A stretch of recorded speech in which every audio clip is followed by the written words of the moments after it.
Now, as Abdul Basit, that's the Pakistani High Commissioner, meets Hurriyat leaders for the second day in a row in the capital, the Ministry of External Affairs has handed a royal snub to the Hurriyat, saying that there is no place for a third party in the process of the bilateral dialogue between the two neighbours.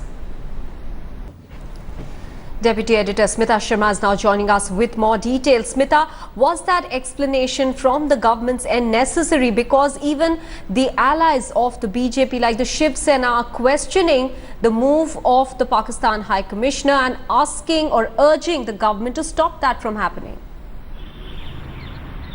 Well, remember, this comes at a time when relationship between the BJP and the PDP in the state of Jammu and Kashmir has already been under strain.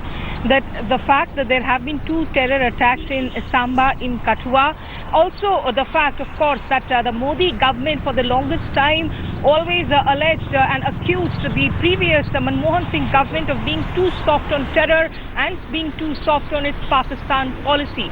Therefore, we see this statement coming out from the Ministry of External Affairs. But Pakistan's stated position has always been that they consider Hurriyat to be the real representatives of Jammu and Kashmir.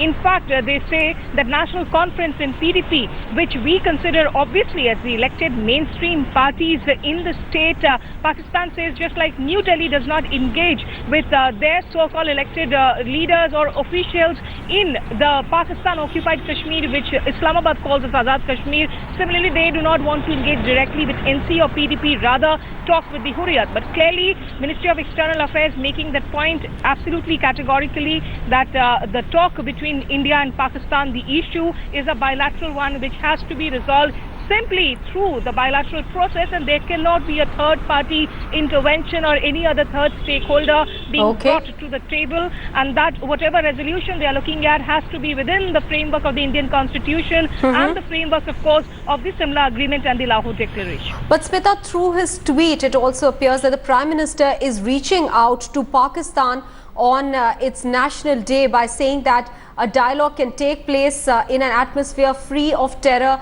and violence. Is that an attempt by India to reach out to Pakistan, begin talks perhaps?